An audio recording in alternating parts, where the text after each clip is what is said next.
अस्सलाम वालेकुम, this is Mohsin Hamid. और आज के इस ट्यूटोरियल में we will continue primary activities. हम आज बात करेंगे अबाउट डेयरी फार्मिंग। तो डेयरी फार्मिंग की अगर हम बात करेंगे, it's the most advanced and efficient type of rearing of milk animals. Milk animals वो एनिमल्स हुए जो मिल्क गिविंग होते हैं। तो डेयरी फार्मिंग उसके साथ वाबस्ता है। उनको रेयर करना, ऐसे एनिमल्स को जो मिल्क देते हैं और जिनसे फिर हम मिल्क प्रोडक्ट्स बनाते हैं। तो डेयरी फार्मिंग जो है, इट्स हाईली कैपिटल इंटेंसिव। मतलब ये है कि इसमें पैसा अगर की हम बात करेंगे वो बहुत ज़्यादा इस्तेमाल होता है, यूज़ होता है। किसके लिए यूज़ होता है? We have to prepare animal sheds, हमें स्टोरेज फैसिलिटीज़ बनानी होती हैं फॉडर के लिए, फीडिंग के लिए, और हमें मिल्चिंग मशीन्स को इंस्टॉल करना होता है, वो यूज़ करने होते हैं। सो ऑल दोज थिंग्स, इससे जो कॉस्ट ऑफ डेयरी फार्मिंग रहता है वो बढ़ जाता है, राइट। देन इसके बाद अगर हम बात करेंगे, जो इसमें एम्फेसिस रहती है, जो ज़्यादातर फोकस रहता है, that's laid on cattle breeding. Cattle को ब्रीड किया जाता है, उनके हेल्थ केयर का ख्याल रखा जाता है, as well as there veterinary services. ठीक। सो अगर हम बात करेंगे कहाँ पे ज़्यादातर प्रैक्टिस किया जाता है, तो it's mostly concentrated near urban and industrial centres. जो भी इंडस्ट्रियल सेंटर्स होते हैं या अर्बन एरियाज़ होते हैं, उनके अराउंड ये ज़्यादातर प्रैक्टिस किया जाता है। बिकॉज़ डेयरी फार्मिंग को मार्केट जो है वो ज़्यादा दूर नहीं रहना चाहिए, पेरिशेबल आइटम है। तो इसलिए ये इंडस्ट्रियल सेंटर्स और अर्बन एरियाज़ के नज़दीक ही ज़्यादातर सेटअप होते हैं। और अगर हम ग्लोबल लेवल की बात करेंगे, तो इसके 3 मेन रीजन्स हैं जहाँ पे ये कमर्शियल डेयरी फार्मिंग प्रैक्टिस की जाती है। एक हमारा नॉर्थ वेस्ट यूरोप है, जिसका नीदरलैंड्स, स्वीडन, जर्मनी वगैरह आता है। Plus we have Canada. और सदर्न हेमिस्फीयर की अगर हम बात करेंगे तो we have the Oceania part, जिसमें ऑस्ट्रेलिया के कुछ एरियाज आते हैं। Then we have New Zealand as well as Tasmania.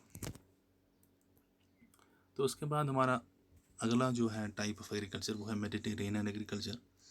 As the name suggest, वो एग्रीकल्चर है जो in and around Mediterranean sea में प्रैक्टिस किया जाता है। आई मीन मेडिटेरियन रीजन जो है उसमें प्रैक्टिस किया जाता है। And plus in the region where we have a Mediterranean type of climate. ठीक है। तो ये भी एक स्पेशलाइज्ड एग्रीकल्चरल टाइप है जो कमर्शियल इन नेचर है। तो कहाँ कहाँ पे ये प्रैक्टिस किया जाता है? ऑन द इधर साइड ऑफ मेडिटेरियन सी, जहाँ पे क्लाइमेट जो है वो माइल्ड रहता है। विंटर्स में रेनफॉल होता है, गर्मी अच्छी रहती है। समर्स वहाँ के ड्राई होते हैं। ठीक है। और जैसे हमने पहले कहा कि ये बाकी उन एरियाज़ में भी प्रैक्टिस किया जाता है जहाँ पे मेडिटेरियन क्लाइमेट पाया जाता हो। जैसे हमारा साउदर्न कैलिफोर्निया है यूएस में, we have central Chile in South America. इसी तरह we have south west of Cape province जो कि साउथ अफ्रीका में है। और we have some parts in Western Australia और साउदर्न ऑस्ट्रेलिया में। तो ये जो रीजन है मेडिटेरियन रीजन की अगर हम बात करेंगे, ये वर्ल्ड वाइड अगर हम ग्लोबल लेवल की बात करेंगे तो this region is an important supplier of citrus fruits. तो साइट्रस फ्रूट्स में आपके आते हैं, यू है लेमन, ऑरेंज आते हैं। तो इसी तरह यहाँ पे ऑलिव्स भी प्रोड्यूस किए जाते हैं, जैतून जिसको हम बोलते हैं। और फिग्स जो है, अंजीर वगैरह यहाँ से अच्छे खासी स्केल पे प्रोड्यूस किए जाते हैं। दूसरी बात यह है कि यहाँ पे इस एरिया में मेडिटेरियन रीजन में ग्रेप कल्टीवेशन बहुत ज़्यादा होता है, जिसको हम मिट्टी कल्चर भी बोलते हैं। तो ये भी एक इंटेंसिव फार्मिंग की एक टाइप है, जहाँ पे बहुत किस्म के ग्रेप्स को ग्रो किया जाता है, जिनके डिस्टिंक्ट फ्लेवर्स होते हैं। And then from these grapes, जो हाई क्वालिटी ग्रेप्स रहते हैं, उनसे वाइनस बनाते हैं। हाई क्वालिटी ग्रेप से जो वाइनस बनते हैं और वो फिर मार्केट में बिक जाते हैं under many names, many brands. तो अगर हम यूरोप की बात करेंगे, इनफैक्ट पूरे वर्ल्ड की अगर बात करेंगे, ज़्यादातर जो शराब जो आता है, वाइन जो आता है, वो इसी रीजन से आता है और वो भी हाई क्वालिटी का रहता है। एंड देन जो बाकी इन्फीरियर ग्रेप्स वगैरह रहते हैं, उनको किशमिश या करंट्स वगैरह में ड्राई किया जाता है। And then they are also consumed. तो this was all about Mediterranean agriculture. उसके बाद अगर हम बात करेंगे मार्केट गार्डनिंग की या हॉर्टिकल्चर की, तो मार्केट गार्डनिंग की अगर हम बात करेंगे, इसमें ज़्यादातर भी cultivate crops, high value crops in fact, जो जिसमें हमारा वेजिटेबल्स आ जाते हैं, फ्रूट्स आ जाते हैं, फ्लावर्स आ जाते हैं, and all these are grown solely for the urban markets. ठीक है, बिकॉज यहाँ पे अगर हम बात करेंगे, ये सारे क्रॉप्स क्यों उगाए जाते हैं कि उनको एक near by market, neighbourhood market की बहुत ज़रूरत होती है। तो ये जो क्रॉप्स हम इसमें ग्रो करते हैं, वेजिटेबल्स हो, फ्रूट्स हो या फ्लावर्स हो, तो ये अर्बन मार्केट्स के लिए ही खुसूसन होते हैं।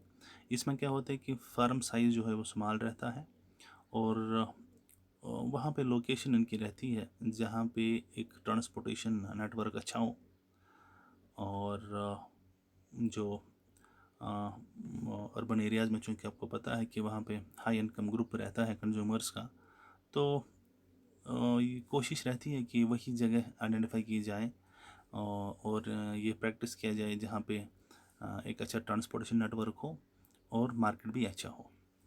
तो इसमें अगर हम बात करेंगे, दोनों चीज़ें लगती हैं। एक तो लेबर इसमें अच्छा खासा लगता है, और प्लस पैसे भी लगते हैं। तो अगर हम बात करेंगे और एक कैरेक्टरिस्टिक्स की इसकी, तो इसमें हमारा आ जाता है कि इसमें इरिगेशन अच्छा खासा यूज़ हो जाता है, और हमें उस पर एम्फेसिस देनी पड़ती है। हाई यील्डिंग वैरायटी सीड्स हमें यूज़ करने पड़ते हैं। इसी तरह फर्टिलाइज़र्स, इंसेक्टिसाइड्स और ग्रीन हाउस कभी कहीं कहीं भी हमें इस्तेमाल करने पड़ते हैं। जहाँ पे भी क्लाइमेट ठंडा हो, तो वहाँ पे हम आर्टिफिशियल हीटिंग का भी इंतज़ाम करना पड़ता है। तो ये सारी चीज़ें इसमें आ जाती हैं, सो दैट जो यील्ड हो, जो प्रोडक्टिविटी हो, प्रोड्यूस जो हो, वो अच्छा खासा मिले। और अगर हम नीदरलैंड्स की बात करेंगे, जो कि यूरोपियन कंट्री है, ये स्पेशलाइज करती है इन ग्रोइंग फ्लावर्स और हॉर्टिकल्चरल क्रॉप्स, जैसे कि टुलिप्स हमारे रहते हैं। तो नीदरलैंड जो है, it's one of the exporters, अगर हम बात करेंगे पूरे यूरोप में, so far as flowers and tulips are concern. ठीक है, तो फूल या टुलिप्स जो रहते हैं, ये यूरोप में ज़्यादातर नीदरलैंड्स में ग्रो किए जाते हैं, और मार्केट गार्डनिंग में especially in terms of flowers, Netherland जो है वो बहुत मशहूर है। इसी तरह वो रीजन्स जहाँ पे फार्मर सिर्फ सब्जी ही उगाते हैं, उनका फोकस सिर्फ एम्फेसिस जो है वो सिर्फ वेजिटेबल्स पे ही होता है, तो उस फार्मिंग को हम ट्रक फार्मिंग कहते हैं। ठीक है, क्यों? बिकॉज़ आपको पता है कि ये जो सब्ज़ी निकलती है, इसका लाइफ स्पैन जो है वो उतना ज़्यादा नहीं रहता। ठीक है, तो ये जो ही जहाँ से निकलते हैं, उनको रात ही में एक्सपोर्ट करना होता है या मार्केट पहुँचाना होता है। तो इसीलिए इस चीज़ को हम ट्रक फार्मिंग कहते हैं, बिकॉज़ द रीजन जहाँ पे ये निकलते हैं, इनको पहुँचाना होता है नेक्स्ट डे मार्केट में। तो for those purposes trucks are used. ठीक है, तो दिस टाइप ऑफ फार्मिंग जहाँ पे वेजिटेबल्स ज़्यादा कल्टिवेट किए जाते हैं, एम्फेसिस वेजिटेबल्स पे ही होती हैं, तो उन रीजन्स या उन उस फार्मिंग को हम ट्रक फार्मिंग बोलते हैं, और वो रीजन स्पेशलाइज करते हैं ट्रक फार्मिंग। ठीक है, then we have the this factory farming. तो फैक्ट्री फार्मिंग की अगर हम बात करेंगे, यहाँ पे ज़्यादातर हम पोल्ट्री और कैटल रियरिंग करते हैं। किस में करते हैं? इन स्टॉल्स एंड पेन्स। ठीक है, स्टॉल्स एंड पेन्स तो आपको पता ही है, जहाँ पे कैटल या पोल्ट्री को रखा जाता है। तो इन कैटल या पोल्ट्री को फीड स्टफ देना पड़ता है, उनको फीड करना पड़ता है। ठीक है, और वो ऑलरेडी अवेलेबल होती है मार्केट में। एंड देन और एक बात है कि हमें उनकी सेहत का भी ख्याल रखना होता है, सुपरविज़न हो रहती है अगेंस्ट डिजीज़। तो इसमें भी पैसा अच्छा खासा इस्तेमाल होता है। जैसे हमें ये स्टॉल्स बनाने हैं, ये पेन्स बनाने हैं, तो उसके लिए बिल्डिंग्स की ज़रूरत पड़ती है, और मशीनरी की ज़रूरत पड़ती है फॉर वेरियस ऑपरेशंस, जैसे कि वेटरनरी सर्विसेज है। इसी तरह हीटिंग का भी देखना होता है, लाइटिंग का भी देखना होता है। सो इसमें और एक इम्पॉर्टेंट बात है फैक्ट्री फार्मिंग में, वो ये है कि ब्रीड सिलेक्शन इम्पॉर्टेंट है, कि हमें कौन सी ब्रीड को रेयर करना है, रेज करना है, and plus this breeding is done on scientific basis, right. So this was about factory farming. उसके बाद अगर हम बात करेंगे कोऑपरेटिव फार्मिंग की, ठीक है, तो कोऑपरेटिव फार्मिंग जो है ये एक ऑर्गेनाइजेशन है जिसमें हर एक मेंबर, दो मेंबर कौन होता है, फार्मर ही होता है. वो अपनी लैंड का खुद ओनर रहता है, लेकिन फार्मिंग जो है वो जॉइंटली की जाती है, ठीक है. I hope you got it. Cooperative farming में एक ऑर्गेनाइजेशन रहती है जहाँ पे फार्मर जो है वो खुद मिल जाते हैं, लैंड उनका तो अपना ही रहता है, लेकिन फार्मिंग जॉइंटली करते हैं, और जो प्रॉफिट वहाँ से निकलता है वो फिर इन मेंबर फार्मर्स में डिस्ट्रीब्यूट किया जाता है in the ratio of land owner bye them, correct. किसी के अगर 10 कनाल रहते हैं, किसी के 5 कनाल रहते हैं, जो प्रोड्यूस आता है वो डिवाइड होता है अकॉर्डिंगली जो उनके पास लैंड होता है, ठीक है. तो दीज कोऑपरेटिव सोसाइटीज़ की अगर हम बात करेंगे, ये मदद करता है इन फार्मर्स को to proper all the important inputs जो उनको फार्मिंग के लिए चाहिए, प्लस जो प्रोडक्ट्स वहाँ पे निकलते हैं उनको अच्छे खासे दामों में या दामों पे वो उसको सेल कर सकें, बेच सकें. एंड बाकी जो उनको इनके लिए इनपुट्स रहेंगे रहते हैं, उनको हासिल करना, उनको एक्सेस करना, तो वो भी उनको एक तरीके से बहुत सस्ते दामों पे भी मिल सकता है वंस दे कोऑपरेट और once they establish cooperative societies. तो इस कोऑपरेटिव फार्मिंग में अगर हम बात करेंगे अमूल की या मदर डेयरी की, तो ये all these are cooperative societies जहाँ पे बहुत सारे जो फार्मर्स हैं दे कम फॉरवर्ड एंड वो अपने जो होते हैं, चाहे लैंड की बात करें या प्रोडक्ट की बात करें, वो जॉइंटली उसको सेल करते हैं, या फिर जो इनपुट्स वगैरह रहते हैं इसमें वो भी जॉइंटली होता है. एंड ये जो मिलता है, जो प्रोड्यूस वहाँ से निकलता है, that is distributed as per the land available, और सिंपली जो कुछ वो लोग पुट इन इसमें करते हैं. Then we have the collective farming. Collective farming जो है it's based on social ownership of the means of production and collective labour, ठीक है.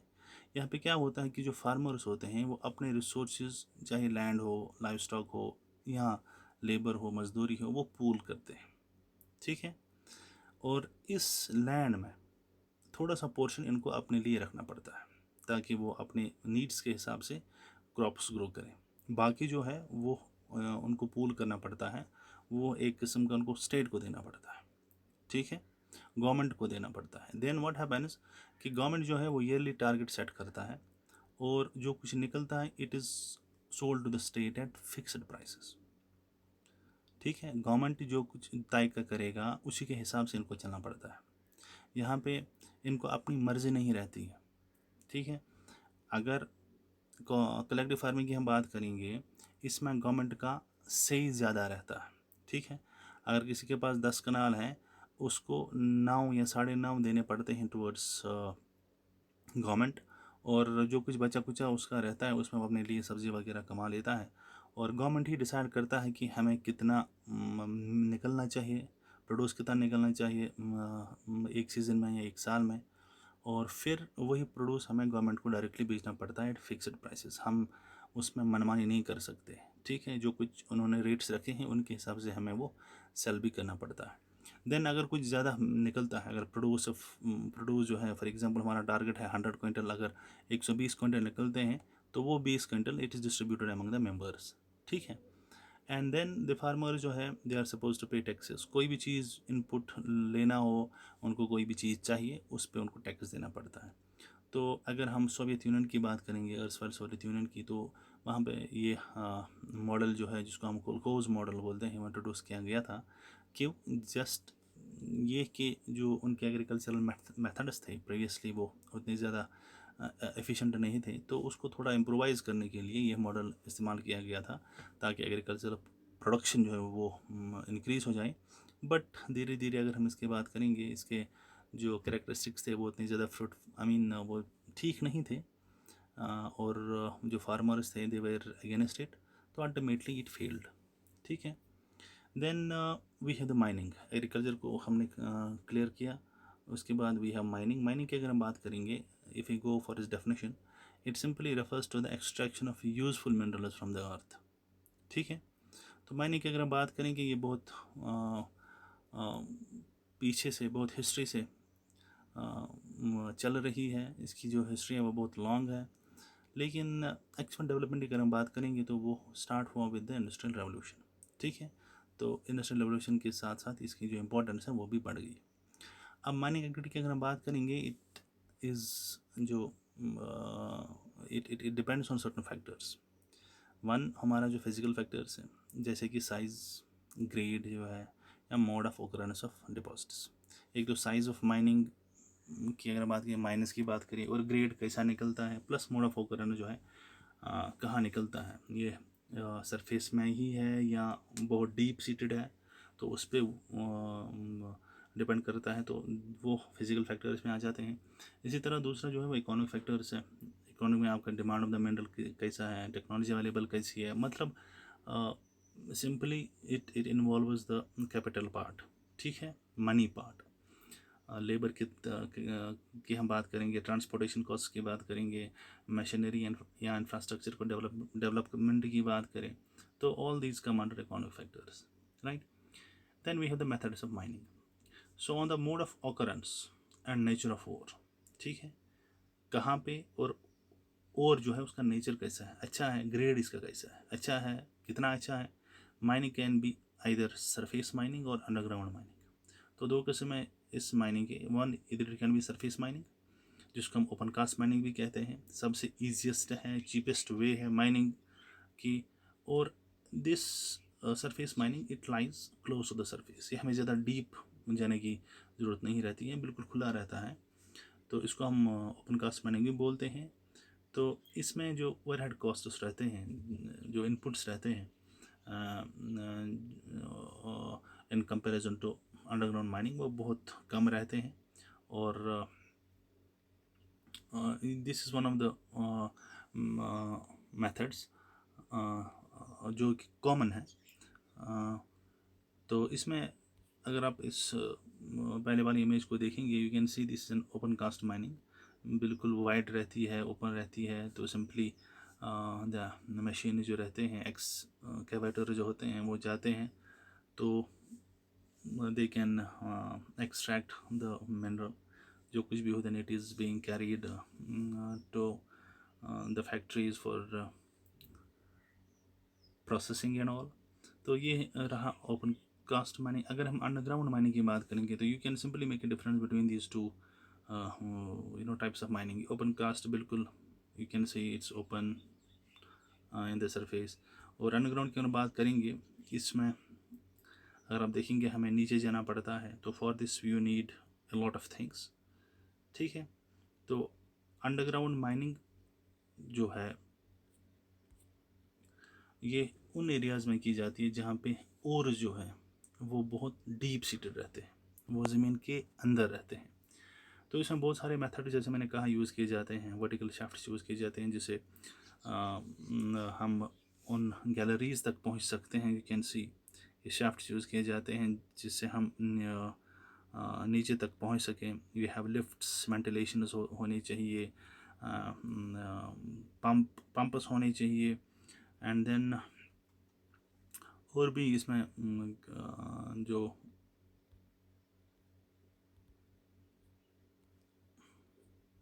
और इसमें अगर हम देखेंगे, ये मिनरल जो हैं they are to be extracted, और इसके लिए हमें ट्रांसपोर्टेशन की ज़रूरत होती है, उसके लिए सेफ पैसेज होने चाहिए।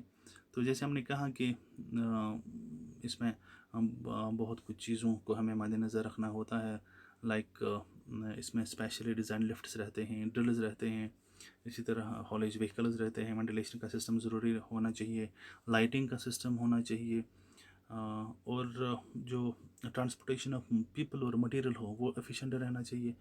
तो इट मीन्स कि ये थोड़ा सा रिस्की भी रहता है, बिकॉज़ जितना हम नीचे जाएंगे हमें रिस्क रहता है बहुत सारे चीज़ों का, जैसे फायर्स का, फ्लड्स का, तो या पॉइजनस गैसेस का। तो all these things can lead fatal accidents.